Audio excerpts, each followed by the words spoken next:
Hi viewers, எல்லாருக்கும் வணக்கம். Welcome to RI Tradex. நான் தான் உங்கள் ஃப்ரெண்ட் முத்துராஜா ராஜேந்திரன். இன்றைக்கி இந்த வீடியோ நம்ம என்ன பார்க்க போகிறோம் அப்படின்னா, அண்டர் கிரவுண்ட் சம்பில் எப்படி எபாக்சி பேஸில் எப்படி வாட்டர் ப்ரூஃபிங் பண்ண போகிறோம் அப்படின்னு தான் இந்த வீடியோ நம்ம பார்க்க போகிறோம். வாங்க வீடியோக்குள்ளே போகலாம்.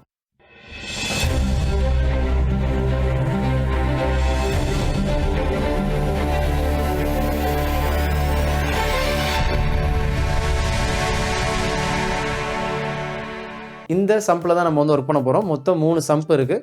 இந்த 3 சம்பும் பார்த்தீங்க அப்படின்னா ரொம்ப நாளாக க்ளீன் பண்ணாத மாதிரி இருக்குது. நிறைய அழுக்குகள், கரைகள் எல்லாமே படிஞ்சு போயிருக்குது. பூச்சிகள் கூட அங்கங்கே போயிட்டுருக்கு. ஸோ இது எல்லாத்தையும் நம்ம கிளியர் பண்ணி ஆகணும். இது கிளியர் பண்ணிட்டு சுத்தமாக நம்ம க்ளீன் பண்ணி ஆகணும். இப்போ நம்ம ப்ரெஷர் ஜெட்டை போட்டு க்ளீன் பண்ணுறோம். இதில் நீங்கள் பார்த்துருப்பீங்க, கொஞ்சம் கூட கரைகள் இல்லாமல் அந்த இடம் மட்டும் எவ்வளோ பாயிண்ட் பண்ணி க்ளீன் பண்ணுதுன்னு பாருங்கள். இதை ஃபுல்லாமே நம்ம வைப் பண்ணி ஆகணும். கொஞ்சம் கூட அழுக்குகள் இல்லாமல் நம்ம க்ளியர் பண்ணி ஆகணும். இது போக ஆயில் கரைகள் இருக்கக்கூடாது, டஸ்ட் இருக்கக்கூடாது, டெட் வாட்டர் இருக்கக்கூடாது, நிறைய சிமெண்ட் அங்கங்கே பேட்சாக இருக்குது பார்த்தீங்களா, அது எதுவுமே இருக்கக்கூடாது.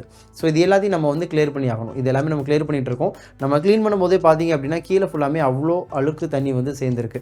ஸோ இந்த தண்ணி எல்லாமே நம்ம ரிமூவ் பண்ணி ஆகணும். நம்ம ப்ரெஷர் ஜெட்டை போட்டு க்ளீன் பண்ணது மட்டும் இல்லைங்க, மேனுவலாகவும் க்ளீன் பண்ணுறோம். பிகாஸ் நமக்கு எங்கெங்கெல்லாம் கண்ணுக்கு அழுக்கு தெரியுதோ அது எல்லாத்தையும் நம்ம ப்ரஷ் உள்ளே போகிற அளவுக்கு நம்ம தேய்ச்சி க்ளீன் பண்ணிகிட்டு இருக்கோம். ஸோ இது எல்லாமே பண்ணதுக்கு அப்புறம் தான் நம்ம வாட்டர் ப்ரூஃபிங் உள்ளே போக போகிறோம். இப்படி வாட்டர் ப்ரூஃபிங் பண்ணால் தான் நமக்கு அந்த எபாக்சி கோட் நல்ல ஸ்ட்ராங்காக சர்ஃபேஸோட பிடிச்சிக்கும். இதில் பார்த்தீங்கன்னா நிறைய டெட் வாட்டர் இருக்குது, நிறைய பிளாஸ்டர் எல்லாமே நம்ம உடைக்க வேண்டியிருக்கு. அது எல்லாத்தையும் நம்ம எடுத்துருக்கோம். ஸோ இப்போ க்ளீன் பண்ணதுக்கப்புறம் இந்த சர்ஃபேஸ் இந்த கண்டிஷனில் இருக்குது. இதில் பார்த்தீங்கன்னா ரொம்ப நாளாக ரொம்ப படிஞ்சிருந்த கரைகள் பிளாஸ்டராக அப்படி கனெக்ட் ஆயிடுச்சு. அதாவது அப்படி மெர்ஜ் ஆயிடுச்சு. அதோட கலர் அப்படி இந்த பிளாஸ்டர் மேலே அப்ளை ஆயிடுச்சு. ஸோ நம்ம அழுக்குகள் எல்லாத்தையும் எடுத்துட்டோம். இப்போ சர்ஃபேஸில் கொஞ்சம் கூட டஸ்ட்டு கிடையாது. ஸோ இப்போ நம்ம இதில் வாட்டர் ப்ரூஃபிங் பண்ண போகிறோம்.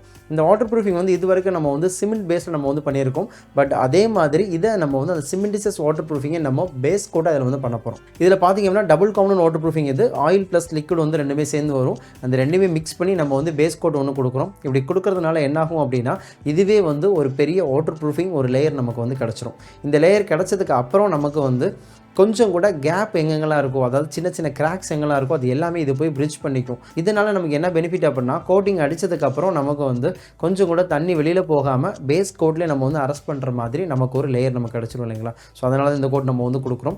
இதனால் நமக்கு ஒரு ஸ்ட்ராங்கான லேயரும் கிடச்சிரும். இது நம்ம அடிக்க போகிற எபாக்சி கோட்டிங்க்கும் நம்மளோட சர்ஃபேஸ்க்கும் நல்ல ஒரு கனெக்ஷன் நமக்கு கொடுக்கும். நல்ல ஒரு பாண்டிங் ஸ்ட்ரென்த் நமக்கு கொடுக்கும். ஸோ இதை நம்ம அடிச்சிடுறோம். இதை அடிச்சுட்டு நமக்கு எவ்வளோ நேரம் இதை ட்ரை பண்ண விடலாம் அப்படின்னா, கிட்டத்தட்ட 4லேருந்து 6 மணி நேரம் இதை நம்ம லீவ் பண்ணிடணும்.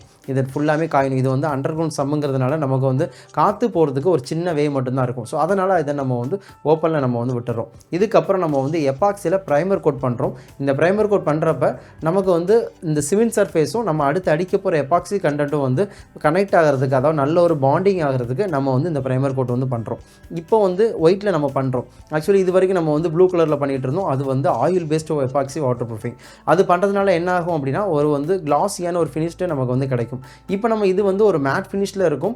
அது மட்டும் இல்லை, இந்த ஒயிட் கலர் எபாக்சி நமக்கு ஈஸியாக ட்ரை ஆகக்கூடிய ஒரு தன்மை உடையது. ப்ளூ கலர் வாட்டர் ப்ரூஃபிங் எந்த மாதிரி இருக்கும் அப்படின்னா, கிட்டத்தட்ட ஒரு 5 to 7 days ஒரு கோட் காயறதுக்கே நமக்கு டைம் ஆகும். அது ஆயில் பேஸ்ட் வாட்டர் ப்ரூஃபிங். இப்போ வாட்டர் பேஸ்ட் எபாக்சி கோட் நமக்கு கிட்டத்தட்ட 1 day போதுமானது. அது ட்ரை ஆகிறதுக்கு நமக்கு அந்த அளவே போதுமானது.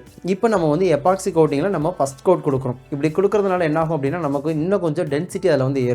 இந்த எபாக்சிக்கும் நார்மல் சிமெண்ட் பேஸ்க்கும் என்ன ஒரு டிஃப்ரென்ஸ் அப்படின்னா, சிமெண்டிசஸ் வாட்டர் ப்ரூஃபிங் நமக்கு ஒரு லேயர் மாதிரி ஃபார்ம் ஆகும். இந்த எபாக்சி கோட்டும் லேயராக தான் ஃபார்ம் ஆகும். பட் அது எந்த மாதிரி வரும் அப்படின்னா, ஒரு சாலிட் கண்டென்ட் சிமெண்ட் சர்ஃபேஸில் எப்படி ஜெல் ஆகுமோ அந்த மாதிரி நமக்கு ஒரு ஃபினிஷிங் நமக்கு கிடைக்கும். ஒரு சிமெண்ட் பிளாஸ்டர் நீங்கள் ஒரு பூசினீங்கன்னா எந்த மாதிரி இருக்கும், ஒரு சாலிடான ஒரு கண்டென்ட் நமக்கு கிடைக்கும் இல்லைங்களா, அந்த மாதிரி ஒரு திக்னஸ் இந்த எபாக்சி கோட்டில் நமக்கு கிடைக்கும். இப்போ நம்ம ஃபைனல் கோட் பண்ணுறோம். அதாவது எபாக்சி கோட்லேயே 3rd கோட் நம்ம பண்ணுறோம். கிட்டத்தட்ட 4 கோட் இதில் பண்ணியிருக்கோம். க்ளீன் பண்ணதுக்கப்புறம் கிராக் ஃபில்லிங்லாம் பண்ணதுக்கப்புறம் நம்ம சிமெண்டிசஸ் வாட்டர் ப்ரூஃபிங் ஒன்று பண்ணியிருக்கோம், எபாக்சி ப்ரைமர் ஒன்று பண்ணியிருக்கோம், அப்புறம் ஃபஸ்ட் கோட் எபாக்சி பண்ணியிருக்கோம், இப்போ செகண்ட் கோட் எபாக்சி பண்ணுறோம். இப்போ இந்த 4 கோட்ஸ் முடிஞ்சதுக்கப்புறம் பாருங்கள், பார்க்கறதுக்கே ரொம்ப அழகான, ரொம்ப அட்ராக்ஷனான நமக்கு ஒரு சர்ஃபேஸ் நமக்கு கிடச்சிருது. இது நமக்கு என்னென்ன பெனிஃபிட்லாம் அதில் கிடைக்கும் அப்படின்னா, ஈஸியாக இதை நம்ம க்ளீன் பண்ணிக்கிடலாம்.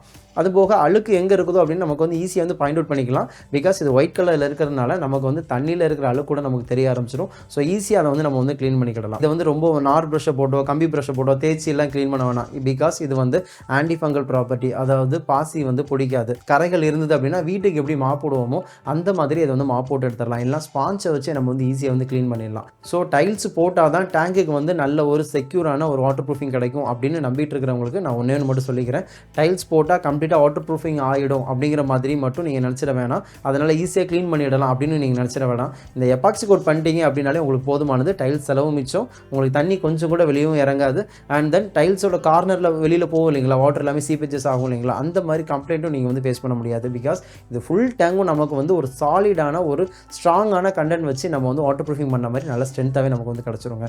ஸோ இந்த வீடியோ உங்களுக்கு ரொம்பவே பயனுள்ளதாக இருக்கும் நம்புறேன். இந்த வீடியோ உங்களுக்கு பிடிச்சிருந்தா லைக் பண்ணுங்கள், கமெண்ட் பண்ணுங்கள். யாருக்கெல்லாம் இந்த வீடியோ தேவைப்படுதோ எல்லாத்தையுமே ஷேர் பண்ணுங்கள். எனவே இன்னொரு சூப்பரான யூஸ்ஃபுல்லான அடுத்த வீடியோவில் சந்திக்கலாம். Thank you so much. Bye by.